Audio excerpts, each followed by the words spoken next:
सब अखन सुन रहल छी डीजे राम जतन के रिमिक्स सॉन्ग। हमर दिल सुनू यौ बाबा के चिलम बजा का अटकलिया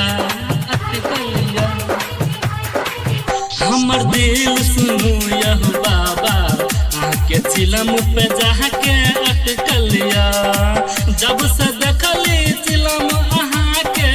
जब से देखली चिलम अहाँ के ओही दिन से मनमा भटकलिया हमर दिल सुनू यौ बाबा अहाँ के गाजा पजा के अटकलिया हमर दिल सुनू यौ बाबा अहाँ के चिलम पे जाके अटकलिया जब से देखली चिलम अहाँ के जब से देखली चिलम अहाँ के ओही दिन से मनमा भटकलिया हमर दिल सुनू यौ बाबा अहाँ के गाजा पजा के अटकलिया। DJ Manish Raxaul, music director DJ Ram Jatan. पहिने बेर हम देखलौ आ मन में उठे लहर यौ आ कोना हम बताबू बाबा लगया शरम यौ पहले बेर देखलौ आ लागया बड़ मन यौ आ कोना हम बताबू यौ बाबा लागया शरम यौ अखन को हमरा देतौ जे बाबा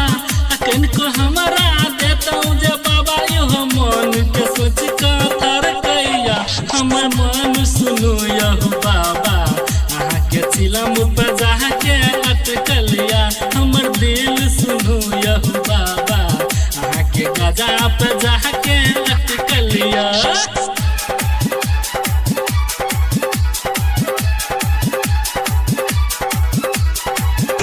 मनीष रक्सौल, अहाँ सब अखन सुन रहल छी डीजे राम जतन के रिमिक्स सॉन्ग। शंकर पवन के बतिया लागया बिजोर यौ असिकन भाई से हो कहै छै पीबै हम जोर से डीजे राम जतन के बतिया लागया बड़ी जोर यौ अविनाश से हो कहै छै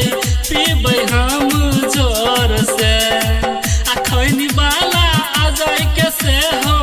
अखनी बाला आ जाय के से हो देह दे तू ही जुड़ैती यौ हमर दिल सुनू यौ बाबा